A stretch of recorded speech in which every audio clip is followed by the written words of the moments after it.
بنایا تھا باب مدینۃ العلم میں، اور وہاں پر عورتوں میں قرآن کی تفسیر سب سے پہلے جس نے شروع کی اسے سیدہ زینب ہمیں سیدہ زینب کی ذات شاید یاد نہیں، صرف 7 سال کی عمر میں جس نے پورا قرآن حفظ کیا، قرآن کی سیدہ زینب 7 سال کی عمر میں قرآن حفظ کیا سیدہ زینب پاک نے۔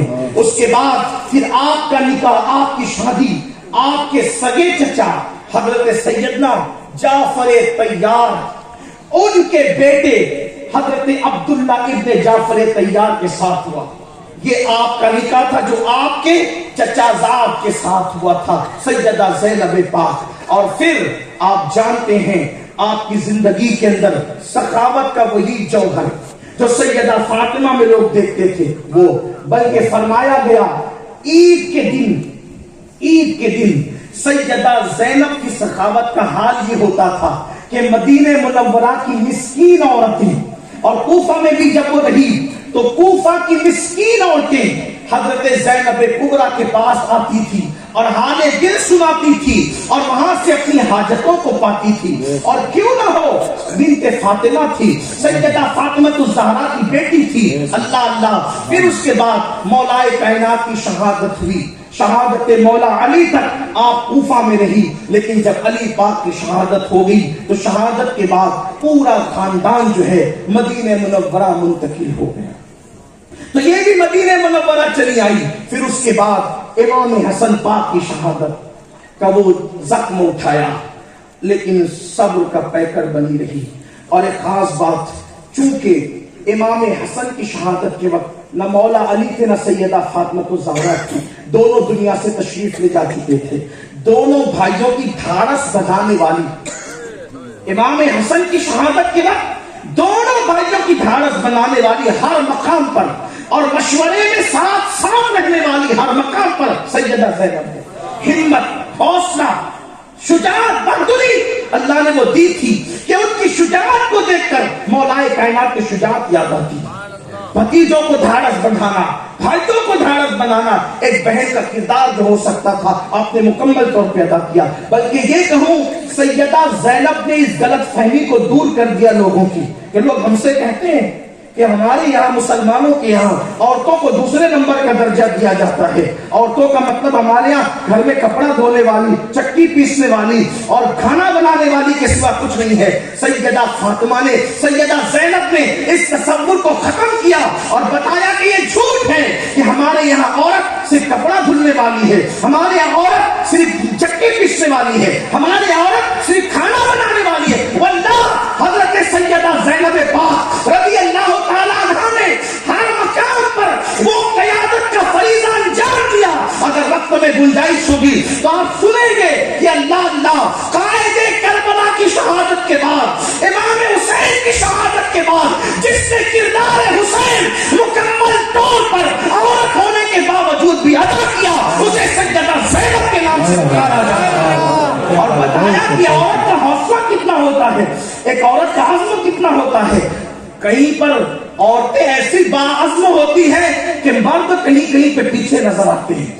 مردوں کو چپ کرایا ہے، اس عورت کا نام ہے زینب۔ مردوں کے منہ پہ تالے لگائے، اس کا نام ہے زینب۔ وقت میں گنجائش ہوگی میں وہاں پر پہنچوں گا اور آپ کو بتاؤں گا کہ سیدہ زینب کی شان کیا ہے۔ امام حسن کی شہادت ہوئی، اس وقت بھی آپ نے بڑا کردار ادا کیا۔ پھر امام حسن کی شہادت کے بعد چند سال اس سکون کے گزرے اور پھر واقعہ کربلا رونما ہوا، اور پھر آپ کا پورا کردار اور کیریکٹر میدان میں ادا ہوتا ہے، اس لیے کہ گھر کی بات بہت زیادہ لوگ نہیں جانتے، اور پھر سیدہ زینب کا پورا کردار کھل کر سامنے آتا ہے اور پتہ چلتا ہے کہ علی کی بیٹی کا کردار کیا تھا۔ اس لیے کہ بہنوں میں سب سے بڑی یہی تھی، حالانکہ کربلا میں حضرت ام کلثوم بھی تھی، کربلا میں حضرت ام کلثوم بھی تھی، لیکن ایک بات یہ بھی کہہ دوں سنیوں کو، میرے سنی بھائیوں کو ہاتھ جوڑ کر، ہم کربلا میں صرف کردار زینب بیان کرتے ہیں، لیکن کردار ام کلثوم اور لوگ جان بوجھ کے چھوڑتے ہیں تو ہم بھی لاشعوری طور پر کہیں نہ کہیں چھوڑ دیتے ہیں۔ سیدہ ام کلثوم بھی برابر کی شریک ہے کربلا میں، وہ کردار تو نہیں جو سیدہ زینب کا ہے، لیکن بہرحال قربانیاں بھی ہے آپ کی، پوری دکھ میں شریک ہیں, تکلیف سب اٹھایا, لیکن یہ ام کلثوم کا نام لوگ چھوڑ کیوں دیتے ہیں؟ لوگ اس لیے چھوڑ دیتے ہیں کہ وہ کربلا گئی لیکن وہ تھی سیدنا عمر ابن خطاب کی بیوہ. یعنی کہ اگر ام کلثوم کا ذکر ہوگا تو یہ بتانا پڑے گا نا کہ ان کا شوہر کون تھا, اور جب یہ بتائیں گے کہ ان کے شوہر کا نام عمر ابن خطاب ہے تو تب پتا چلے گا نا کہ عمر کو جو گالیاں دیتے ہو تو وہ بہنوئی امام حسین تھے. تو لوگ ہوشیار ہو جائیں گے نا, لوگ ہوشیار ہو جائیں گے. جو تبرہ کرتے ہیں حضرت فاروق اعظم پہ, وہ داماد مولا علی کے, وہ داماد سیدہ فاطمہ کے, وہ سگے بہنوئی امام حسن اور امام حسین. اور آپ کو بتاؤں ان کی عمر بہت چھوٹی تھی حضرت ام کلثوم کی, اس کے باوجود بھی نکاح کا پیغام دیا, اور نکاح کا پیغام دیا تو یہ کہہ کے دیا منبر پہ کھڑے ہو کر, مسجد کے منبر پہ فاروق اعظم نے کھڑے ہو کے کہا تھا کہ مجھے یہ کہا جا رہا ہے کہ ام کلثوم کی عمر چھوٹی ہے, لیکن میں اس لیے ان سے نکاح نہیں کر رہا ہوں کہ اس عمر میں مجھے کوئی نکاح کی خواہش ہے. میں تو یہ چاہتا ہوں کہ فاطمہ کا داماد بن کے رسول اللہ کی دامادی کا شرف حاصل کر لو, اور میں سمیٹ لوں جو میرے آقا نے فرمایا کہ قیامت میں سب کے رشتے ختم ہو جائیں گے الا نسبی و سببی, لیکن میرا رشتہ کام آئے گا. فاطمہ کا داماد بن کر, فاطمہ کا داماد بن کر نبی کا داماد بننے کا شرف حاصل کرنا چاہتا ہوں. یہ اہل بیت سے محبت تھی فاروق اعظم کی, یہ اہل بیت سے الفت تھی کہ آپ نے اس طرح رشتہ جوڑا. جسے نفرتیں ہوتی ہیں وہ رشتے ہونے کے بعد بھی توڑ لیتے ہیں, لیکن فاروق اعظم نے رشتہ جوڑا. اور فاروق اعظم کی بیوی جو بیوہ ہو چکی تھی وہ میدان کربلا میں تھی, میدان کربلا میں تھی. امام علی مقام کی سگی بہن ہے وہ. سنیوں کو یہ بھی سبق یاد رکھنا چاہیے. لیکن کربلا میں بہت سارے لوگوں کو کٹ کیا جاتا ہے. کبھی وقت کی قلت کی وجہ سے چھوڑ دیا جاتا ہوگا, لیکن کبھی کبھی تجاوز عارفانہ سے چھوڑ دیا جائے. ہمیں بہت خیال رکھنے کی ضرورت ہے, بہت خیال رکھنے کی ضرورت ہے, اس لیے کہ چور دروازے سے دو فتنے اہل سنت میں داخل ہونے کی بھرپور کوشش کر رہے ہیں. ایک تو ایران کی کوشش سے رافضیت ہے, اور ایک تو سعودی کی کوشش سے خارجیت اور ناصبیت ہے. لیکن ہمیں چوکنا رہنا. ہمارے امام نے پہلی آواز لگائی, سونا جنگل رات اندھیری چھائی بدلی کالی ہے, سونے والوں جاگتے رہیو چوروں کی رکھوالی ہے. آج لوگ یہ بھی کہتے ہیں میری تحقیق یہ ہے کہ افضلیت کے مسئلے میں میں یہ کہتا ہوں. ہم کہتے ہیں ملا جی تحقیق ہو چکی ہے, آپ کو کوئی نئی تحقیق پیش کرنے کی ضرورت نہیں ہے, کیونکہ آپ کا کوئی محقق مخدوم اشرف جیسا محقق نہیں ہو سکتا, آپ کا کوئی محقق بندہ نواز یسوع دراز جیسا محقق نہیں ہو سکتا, آپ کا کوئی محقق اللہ اکبر خواجہ نظام الدین اولیاء جیسا محقق نہیں ہو سکتا, آپ کا کوئی محقق غوث اعظم جیسا محقق نہیں ہو سکتا. جب غوث اعظم نے کہہ دیا خلافت اللہ ترتیب ہے اور ترتیب کے اعتبار سے فضیلت بھی ہے, تو پھر اب کوئی نئی تحقیق کی ضرورت کیا ہے؟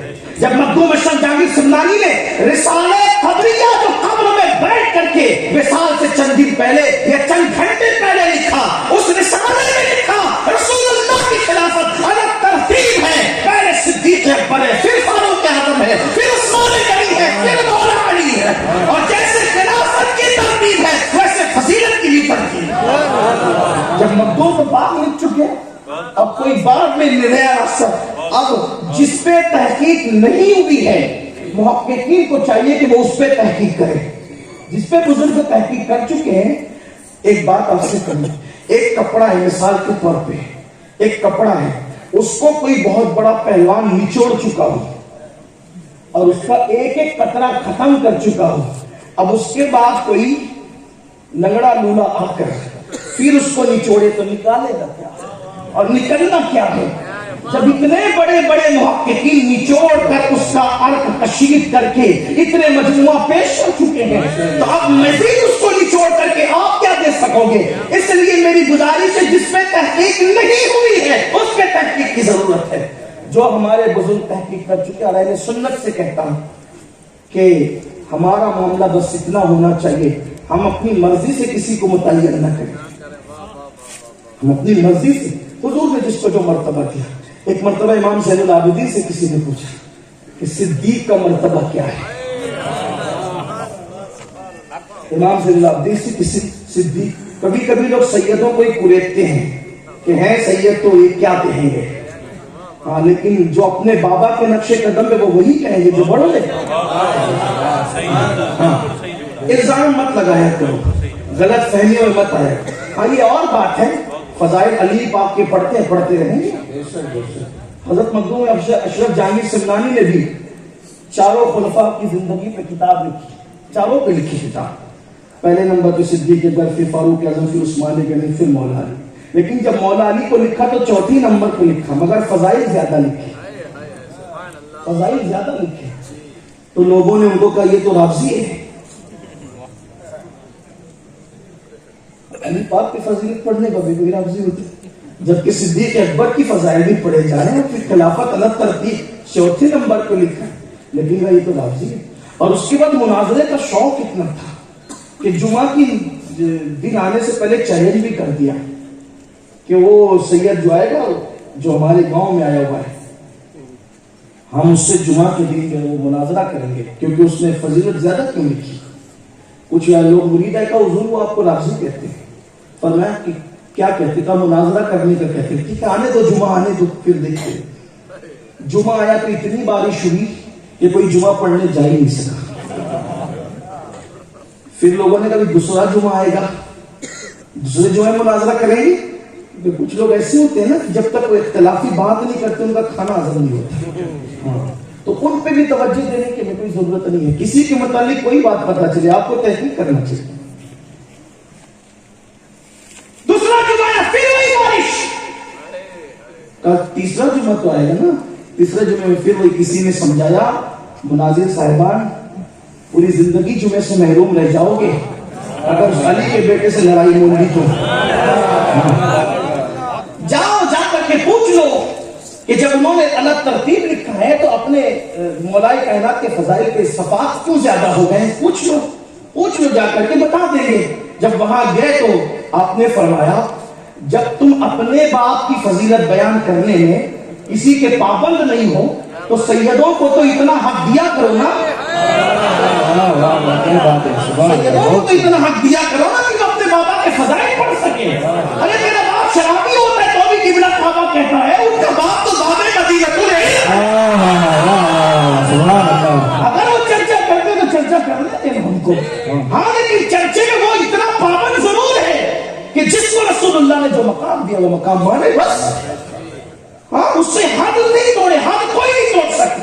نبی کی فضیلت میں بھی حد نہیں ٹوٹنی چاہیے, ورنہ عیسائی نے کیا کیا, عیسائیوں نے ہلاک ہوئے. اور بلکہ میرے آقا نے فرمایا مولائے کائنات سے کہ علی جیسے عیسیٰ ابن مریم کی وجہ سے دو قسم کے لوگ ہلاک ہوئے, ویسے تمہاری وجہ سے بھی 2 گروہ ہلاک ہوئے. ایک تو نفرت میں بہت حد سے تجاوز کر جائیں گے, گھٹائیں گے یہاں تک کہ علی کو نبی کے خاندان سے بھی الگ کرنے کی کوشش کی جائے. حالانکہ میرے امام اہل سنت سیدی اعلیٰ حضرت نے مطلع القمرین میں لکھا کہ اللہ کے رسول علیہ السلام کی حدیث ہے کہ لوگ الگ الگ درختوں سے الگ الگ شاخوں سے ہے, میں اور علی ایک ہی شاخ کی 2 ٹہنیوں کا نام. کیا بات ہے, بہت واہ سبحان. ایک ہی درخت سے ہیں. تو آپ اس طرح کے گھٹانے کی بھی کچھ بڑھانے جائیں گے تو اتنا بڑھائیں گے کہ پھر معاذ اللہ صدیق اکبر کی بھی ادبی کریں گے تو ہم وہ بھی نہیں. ہمیں احتیاط ہے, احتیاط اور بہت احتیاط. امام زین العابدین امام حسین کے سگے بیٹے, ان سے کسی نے پوچھا صدیق اکبر کا مرتبہ کیا ہے, کیا خوبصورت جواب دی, یہ حسین کا بیٹا ہی دے سکتا. فرمایا جو مقام صدیق کا کل تھا وہی آج بھی ہے, اور جو آج ہے وہی کل بھی تھا. کا کیا مطلب, کا دیکھتا نہیں آج نبی سے سب سے قریب جو سو رہا ہے, آج نبی سے سب سے قریب جو سو رہا ہے اسی کو ابو بکر صدیق ہے. تو جیسے آج سب سے قریب رکھا ہے ویسے کل بھی سب سے قریب رکھا تھا, اور کل سب سے قریب رکھا ہے تو آج بھی سب سے قریب رکھا ہے. اور جو نبی کے جتنے قریب ہوگا وہی جو زمانے میں سب سے افضل ہوگا. محبوب میرا پیار ہے, پہلو میں جلوگار عتیق و عمر کی ہے، پہلو میں جلوگار عتیق و عمر کی ہے۔ اور پھر نصیر الدین نصیر نے بہت اچھی بات کہتے ہیں، نام آتے ہی ابو بکر عمر کا لب پر، نام آتے ہی ابو بکر عمر کا لب پر کیوں بگڑتا ہے؟ وہ پہلو میں سنائے ہوئے ہیں۔ کیوں بگڑتا ہے؟ وہ پہلو میں آپ کی مسجد میں جمعہ کی نماز سے پہلے اگر خلفائے راشدین اور اہل بیت اطہار کے نام اڑا دیے جائیں، آپ دامن پکڑ کر کے پوچھیں کہ جب پڑھے جاتے ہیں ہمیشہ سے تو آج کیوں نکالے جا رہے ہیں؟ اس کا ہمیں خیال ہونا چاہیے۔ جب آپ 1 گھنٹے کی تقریر 1.25 گھنٹے کر جاتے ہیں تو اگر آدھے منٹ میں یہ سارے نام پڑھے جاتے ہیں تو خطبے سے یہ نام کیوں نکالے جا رہے ہیں؟ اس لیے ہمیں بہت دھیان دینے کی ضرورت ہے۔ اگر خطبے سے نام اہل بیت اطہار یا صحابہ کے خارج کیے جا رہے ہیں تو سمجھ لیجئے کہ کہیں نہ کہیں سے کوئی چور دروازے سے گڑبڑ ہو رہی ہے، اس پہ ہمیں پہرا دینا ہے۔ کیونکہ ایک بات یاد رکھنا، میرا عنوان سیدہ زینبی میں آگے بڑھوں گا، لیکن آپ سے کہتا ہوں صحابہ کی قربانیاں کوئی چھوٹی موٹی قربانی نہیں ہے۔ میرے عزیز، آج ہم کلمہ پڑھتے ہیں تو ہمیں لوگ عزت کی نظر سے دیکھتے ہیں، آج ہم نبی کے فضائل بیان کرتے ہیں تو لوگ موٹے موٹے لفافے دیتے ہیں، عزت سے کھانے پینے کھلاتے ہیں۔ صحابہ نے اس وقت نبی کے فضائل پڑھے تھے جب کوئی گفٹ نہیں ملتے تھے، بلکہ نبی کی فضیلت پڑھنے پہ مار پڑتی تھی۔ جن لوگوں نے یار اپنے باپ کو مارا ہے نبی کے لیے، جن لوگوں نے اپنے لوگ سمجھی نہیں چھوڑ سکتے نبی کی محبت میں، صحابہ نے اپنے باپ پہ ہاتھ اٹھایا ہے نبی کے۔ ایک دن حضرت صدیق اکبر کے والد نے کچھ کہہ دیا حضور کے لیے، صدیق اکبر نے ان کو ایک مکہ مارا اور ہاتھ آستین منہ چڑھی کی حضور کی بارگاہ میں آئے۔ صاحب طبرانی لکھتے ہیں کہ چڑھی ہوئی تھی آستین اور پورا وجود کانپ رہا تھا۔ حضور نے کہا کیا ہوا تجھے؟ اسی حضور میرے بابا نے آج آپ کے خلاف کوئی جملہ کہہ دیا ہے، تو تو نے کیا کیا؟ میں نے اس کو مارا اور آیا اس لیے ہوں اجازت دے اس کو قتل کر دوں، یا پھر دعا کر دے کہ اللہ اس کو بھی ایمان کی دولت عطا کر دے اور وہ بھی آپ کا غلام ہو جائے، کیونکہ مجھے باپ نہیں چاہیے، مجھے رسول پاک چاہیے۔ کیا بات ہے، بہت سبحان اللہ۔ ایسے لوگوں کی شان میں جنہوں نے اپنا مال خرچ کیا۔ آج ہم 50,000 کا چندہ دے دیں تو ہماری کالر جو ہے وہ لوز نہیں ہوتی۔ صدیق اکبر نے پورا مال لایا تھا، حتیٰ کہ اپنا کرتا اتار کر بھی حضور کی بارگاہ میں پیش کیا تھا۔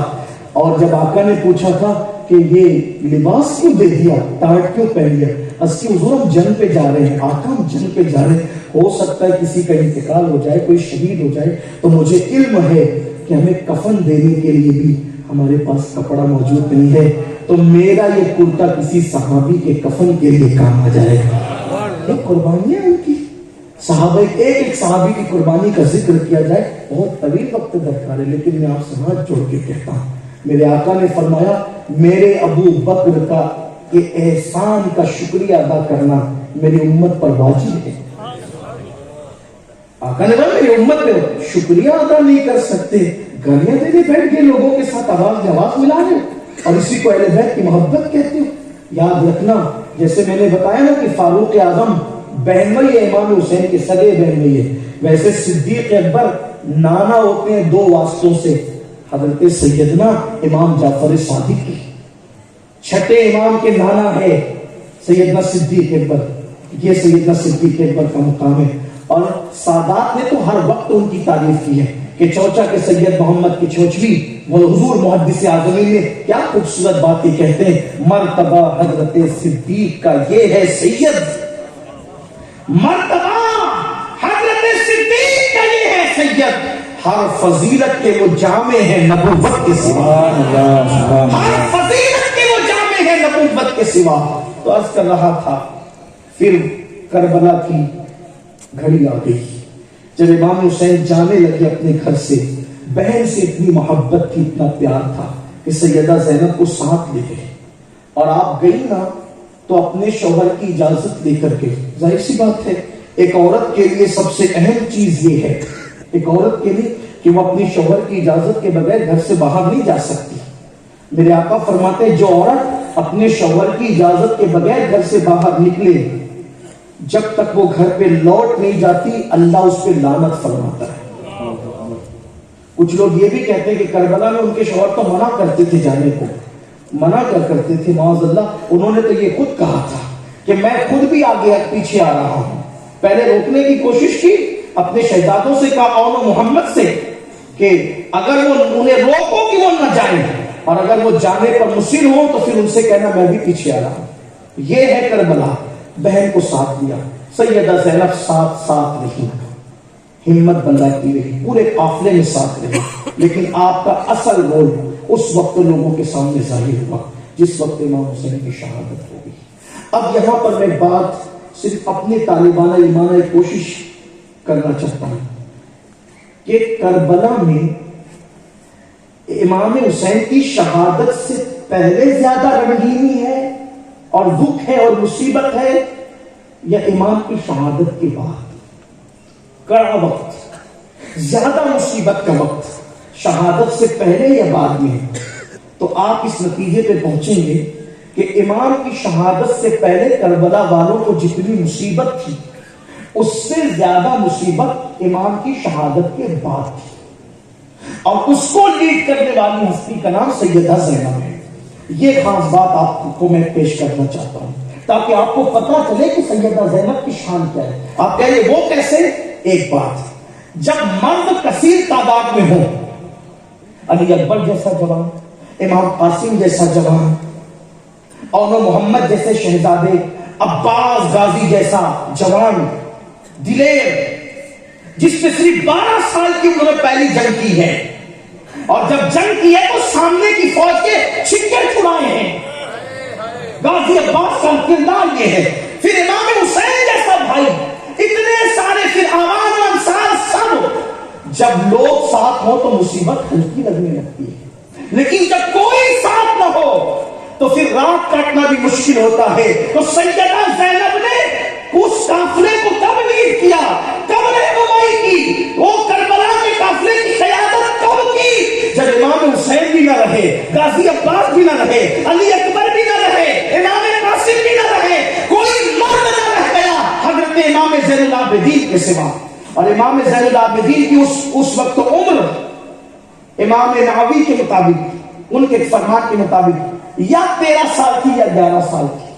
ان کی عمر میں بڑا اختلاف واقع ہوا ہے، ان کی عمر میں بڑا اختلاف واقع ہوا ہے، لیکن بعض ہمارے مورخین نے، امام نووی جیسے محدث نے 13 سال یا 11 سال لکھا ہے، اور 50 ہجری ان کی ولادت لکھی ہے، ہماری کتابوں کے اندر موجود ہے، آپ اس طرف رک کر سکتے ہیں۔ اتنی چھوٹی عمر والا شہزادہ، ایک ہی بچہ ہے، ایک ہی بچہ ہے، اور حال یہ ہے سب خواتین اور چھوٹے چھوٹے بچے، اس کی عمر بڑی ہے۔ اب اس وقت سیدہ زینب کس طریقے سے پورے قافلے کو سنبھالتی ہے؟ پہلی بات، اب آئیے جلدی سے ان کا کردار پڑھ کے بات ختم کرتے ہیں۔ شہادت ہو گئی، اگر ایک ایکسیڈنٹ ہو جائے نا، ایکسیڈنٹ، ایک بندہ مر جائے، اس موت پہ پورے محلے کی عورتیں روتی ہیں۔ مرد لوگوں کو اتنا دکھ ہو یا نہ ہو، لیکن اچانک ایکسیڈنٹ ہو جائے تو پوری عورتیں سوگوار ہوتی ہیں، اللہ بہت برا ہوا، فلانی کا جوان بیٹا چلا گیا۔ ان کو کھانا اچھا نہیں لگتا، بڑی نرم دل ہوتی ہیں عورتیں، کھانا اچھا نہیں لگتا، پینا اچھا نہیں لگتا، طبیعت نہیں اچھی لگتی، گھروں میں ڈر لگنے لگتا ہے، جوان بیٹا چلا گیا۔ لیکن اب دیکھیں سیدہ زینب کی ہمت، علی کی بیٹی کی ہمت، کہ پورا خاندان آنکھوں کے سامنے قربان ہوا ہے، پورا خاندان، گھر کا بچہ آنکھوں کے سامنے قربان ہوا، اور صرف قربان ہی نہیں ہوا،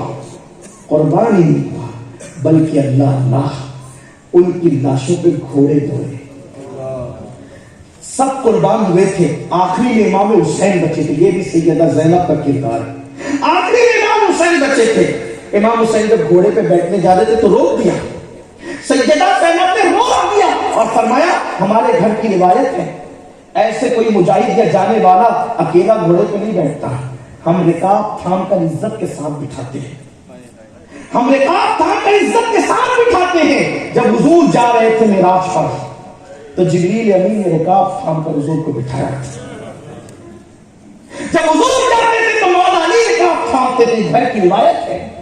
جب علی جاتے تھے تو حسن و حسین رکاب تھامتے تھے. جب وہ حسن جاتے تھے تو حسین رکاب تھامتے تھے. حسین سب چلے گئے، اب میری رکاب تھامنے والا کوئی مرد نہیں بچا، مگر گھر کی روایت ٹوٹنے سے ہی ہوگی. تیری رکاب کو تیری بہن آج زینب تھامے گا. تو یوں ہی نہیں جائے گا، شان سے جائے گا، جس شان سے جانے کا ہمارے گھر کی روایت ہے. تھامو گئی. اس کے بعد ماں کا دوپٹہ کربلا میں جس نے سنبھال کر لایا تھا اسے سیدہ زینب. وہ ایک الگ داستان ہے، لیکن پھر کہہ رہا ہوں بات سمیٹتے ہوئے بھی گفتگو بہت طویل ہو رہی ہے. سمیٹتا ہوں اپنی گفتگو.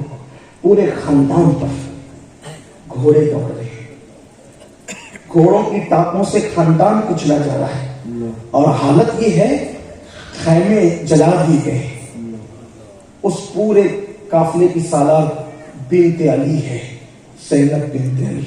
خیمے سب جل چکے، حتیٰ کہ امام زین العابدین بیمار تھے بستر پہ، نیچے کا بستر بھی کھینچ لیا گیا، شہزادیوں کے کان کی بالیاں بھی چھین لی. سیدہ زینب نے فرمایا زیور ہم سے آپ لوگ نہ اتاریں، ہم اپنے زیور خود ہی اتار کر دیتے ہیں، ہماری طرف ہاتھ نہیں بڑھانا. زیور پھینک دی ان کی طرف. انہوں نے چادریں تک چھین لی. استاد زمن مولانا حسن بریلوی صاحب آئین قیامت میں انہوں نے اپنی کتاب میں دوپٹے تک چھین لیے. ابن حجر نے بھی لکھا، ابن حجر لکھتے کان میں بالی تک رہی نہیں تھی. بعض مورخین نے لکھا سیدہ سکینہ کے کان سے ان ظالموں نے ایسے بالی کھینچی کان کٹ گیا. 7 سال کی شہزادی. بلکہ یہاں تک مورخین لکھتے ہیں کہ جب سیدہ سکینہ کے کان سے انہوں نے بالی چھینی تو سیدہ سکینہ 7 سال کی تھی. خیال آیا میں اپنا تعارف کروا دوں تاکہ رحم آ جائے. کہنے لگی کہ میں حسین کی یتیم بیٹی ہوں، میں حسین کی یتیم بیٹی مجھ پہ، اس لیے کہ سوچتی تھی نا کہ یتیموں پہ مسلمان رحم کرتے ہیں، مسلمان یتیموں پہ بہت رحم کرتے، مسلمان سمجھا تھا نا. اور کہا کہ حسین کی یتیم، ایک تو یتیم ہے اور دوسری نوجوانان جنت کے سردار کی یتیم ہے. اور کہا میں حسین کی یتیم ہوں، مجھے پہچانو. اتنا سن کر چہرے پہ تماچے مارے گئے. یہ ظلم ہوا تھا جو آپ سے چھپا ہوا نہیں ہے، لیکن اتنا ظلم. خیمے جلے، بستر چھین لیا گیا، علی اصغر کا جھولا تک لوٹ لے گئے، زیورات تک لوٹے، دوپٹے تک چھین لیے، سب چھین لے گئے اور لاشوں پہ گھوڑے دوڑ رہے تھے. ایسے میں عصر کا وقت جانے لگا. ایسے میں عصر کا وقت، بیویاں رو رہی تھی.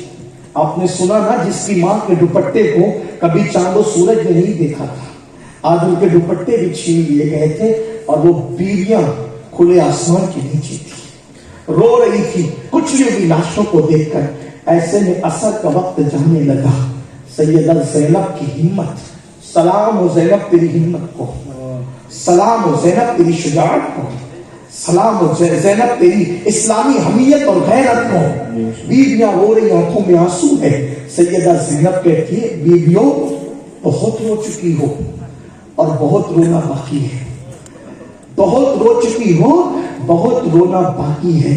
عصر کا وقت جا رہا ہے، نماز نہ چھوٹ جائے، اٹھو پہلے نماز پڑھو، کیونکہ نانا کا فرمان ہے جس نے عصر کی نماز جان بوجھ کر چھوڑ دی اس کے اعمال ضائع کر دیے جاتے ہیں. ڈر لگتا ہے اگر تم نے عصر چھوڑ دی کربلا کی دی ہوئی قربانی تمہاری ضائع نہ ہو جائے. اٹھو پہلے عصر پڑھو. قربان اس وقت بھی نماز نہیں چھوٹی. اتنے غموں کے ماحول میں بھی عصر کی نماز نہیں تھی. میں یہاں پر رک کر ایک بات ضرور کہوں گا اپنی بہنوں سے بھی اور آپ سے بھی. وہاں تو بھائی کی کچلی بھی لاش، بیٹوں کی کچلی بھی لاش، بھتیجوں کی کچلی بھی لاش ہے نا. اس کے بعد بھی نماز عصر نہیں چھوڑی، نہ چھوڑنے دی کسی کو. ہم تو شادیوں میں بھی چھوڑ دیتے، ہم تو ولیموں میں بھی چھوڑ دیتے، ہم تو خوشیوں کے موقع پر بھی نماز چھوڑ دیتے. میری قوم کو نماز کی اہمیت نہیں. اور یاد رکھنا کتنا بھی کچھ بھی کر لو، میرے نبی کا فرمان ہے جس نے جان بوجھ کر نماز چھوڑ دی میں محمد اس سے بیزار ہوں. حضور بیزار ہے، حضور بیزار ہے اللہ کے رسول بیزار ہیں، اور جس سے حضور بیزار ہوں اس سے امام حسین کبھی راضی نہیں ہو سکتے، جس سے حضور بیزار ہوں اس سے اللہ کبھی راضی نہیں ہو سکتا، جس سے حضور بیزار ہوں اس سے غوث پاک غریب نواز کبھی راضی نہیں ہو سکتے۔ مسجد ویران ہے، ہم نے محبت کی کن سے؟ اپنے جیسے انسانوں سے۔ نہیں یار اس کے گھر کی شادی میں نہیں جاؤں گا تو وہ ناراض ہوگا، اس نے بلایا ہے، شادی میں نہیں جاؤں گا تو وہ ناراض ہوگا، اس نے بلایا، کاروبار بند کر کے جاتے ہو، اللہ دن میں 5 مرتبہ بلاتا ہے، کبھی سوچا کہ اللہ ناراض ہو جائے گا؟ ہم نے کم سوچا یہ؟ اور اچھی طرح یاد رکھنا، سرکار غریب نواز رضی اللہ تعالیٰ فرماتے ہیں کہ سب سے پہلے قیامت کے نماز کے بارے میں پوچھا جائے، نماز کلیئر ہوئی تو سارے معاملات کلیئر ہوئے، اگر نماز کے معاملات کلیئر نہ رہے تو پھنس جاؤ گے۔ یہ دنیا ہے، دنیا چند دن کی دنیا ہے۔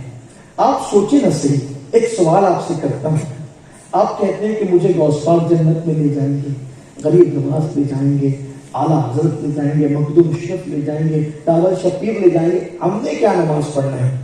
میں کہتا ہوں زینب کبریٰ کو جو جنت میں لے جانے والی ذات تھی وہ رسول اللہ کی ذات تھی، ماں جنتی عورتوں کی سردار، دونوں بھائی جنتی جوانوں کی سردار، بابا ولیوں کا سردار، خاتم الولایت، باب مدینۃ الہند، بلکہ بابا کی شان یہ ہے، میرے نبی کا فرمان ہے، علی جنت اور جہنم کا تقسیم کرنے والا ہے، جس کے بابا کے ہاتھ سے جنت بٹے گی وہ ہے زینب، لیکن پھر بھی نماز نہیں چھوٹ رہی۔ کیا ان کو یقین نہ تھا کہ جنت میں لے جائیں گے؟ اپنی غلط فہمی دور کر لو۔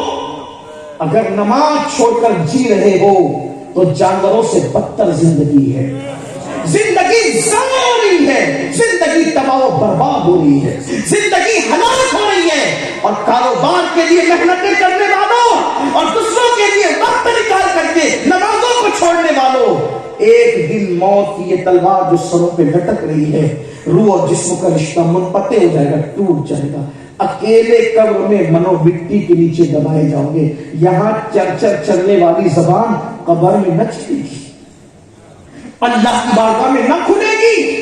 اس لیے اگر واقعی سچے اہل بیت کے محب ہو، اگر واقعی سچے صحابہ کے محب ہو، میرے آقا نے تو بے نمازی سے اتنی دوری اختیار کرنے کا حکم فرمایا، میرے آقا فرماتے ہیں اے ابو ہریرہ اگر تجھے بے نمازی ملے تو کبھی اس کی صحبت میں بھی مت بیٹھنا، اس لیے کہ بے نمازی جہاں ہوتا ہے اس پر اللہ کی لعنتیں برستی ہے۔ حضور نے بے نمازی کی صحبت میں بیٹھنے سے منع فرمایا۔ خدا کے لیے اپنے حال پہ رحم کرو، اپنے حال پہ رحم کرو۔ سیدہ زینب نے اس وقت بھی نماز نہیں چھوڑی۔ پھر سورج غروب ہوا، کہنے والے کہتے ہیں، سوچنے والے سوچتے ہیں کہ چلے شہید ہو گئے ہونے والے 10ویں محرم کا سورج 61 ہجری کا غروب ہو گیا، تو اب آنے والی رات کچھ سکون کی ہوگی، کچھ اطمینان کی ہوگی، کچھ قرار کی ہوگی، لیکن سیدہ زینب نے وہ رات کیسے کاٹی؟ مورخین اس رات کو شام غریبہ لکھتے، اس شام کو شام غریبہ لکھتے۔ کتنی مشکل کی وہ رات تھی، کتنی مصیبت کی وہ رات تھی۔ اللہ اللہ، کٹی پٹی لاشیں پڑی ہوئی ہیں، بچے کبھی روتے ہیں کبھی بے ہوش ہوتے ہیں۔ سیدہ زینب ایک ٹوٹا سا خنجر لے کر لاشوں پہ پہرا دیتی ہے۔ اس خاتون کی ہمت تو دیکھیں، اس خاتون کا حوصلہ تو دیکھیں، لاشوں پر پہرا دینے والا کوئی مرد نہ رہا، سیدہ زینب پہرا دے رہی۔ بس اسی طرح کی بات مکمل کر لو، حالانکہ داستان تو اور طویل ہے، لیکن بات اس سے مکمل کریں۔ پہرا دے رہی، کبھی ادھر جاتی کبھی ادھر جاتی، اچانک وہ ٹوٹا ہوا خنجر لے کر پہرا دے رہی تھی، اس میں کوئی ایک سایہ آتے ہوئے نظر آیا، ایک سایہ آتے ہوئے نظر آیا۔ اس سائے کو دیکھا تو چیخ پڑی، خبردار اب آگے مت آنا، اب آگے نہیں آنا، سب تو لوٹ لیا ہے تم نے، بچا کیا ہے؟ زیورات لوٹ لیے، خیمے جلائے، بیمار کے نیچے کا بستر تک تم نے چھین لیا، چھوٹے سے بچے کا جھولا تک تم اٹھا لے گئے، اب ہمارے پاس بچہ کیا ہے؟ اب آگے نہیں جانا، کیا لے لیا ہے وہ؟ خبردار اب اگر آگے بڑھو گے